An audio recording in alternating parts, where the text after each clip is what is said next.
Yes, we want it to work. But if the people of the world, and particularly young people in the world, actually think that they can invest their futures on a multilateral process which is held back by the weak national political will that negotiators bring from their capitals to these negotiations, then they are making a bad tactical error. So if there's one thing that we as civil society have to take away from this, is we have to intensify the constituency and the movement to push for urgent climate action. We will have to think about the proportionality of our investment in terms of how much we put here, which I think will we will continue to be engaged. But we have to put now more energy in terms of building a robust, broad-based movement. And I just would like to close with a challenge now to parts of society that need to be here with us.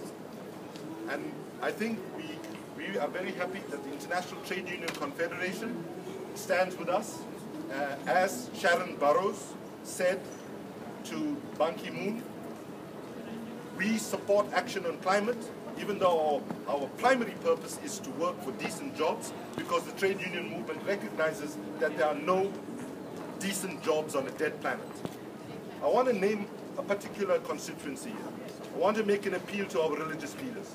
They have to step forward and provide a stronger voice to urge action, because the bankruptness of leadership from this negotiations and from the most powerful national capitals is not there, and we have to recognize this fight is bigger than all the fights of injustice combined that we have to face.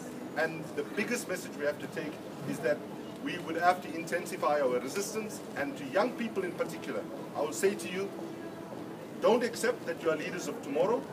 Assert that you are leaders of today. Don't bank on this bunch of adult leaders who are the biggest losers you're going to find anywhere on the planet. And get your act together, get organized, and take leadership, because while we're talking about fossil fuels, ending up fossil fuels, young people must realize there's a whole lot of fossils sitting in the negotiations as well. Thank you.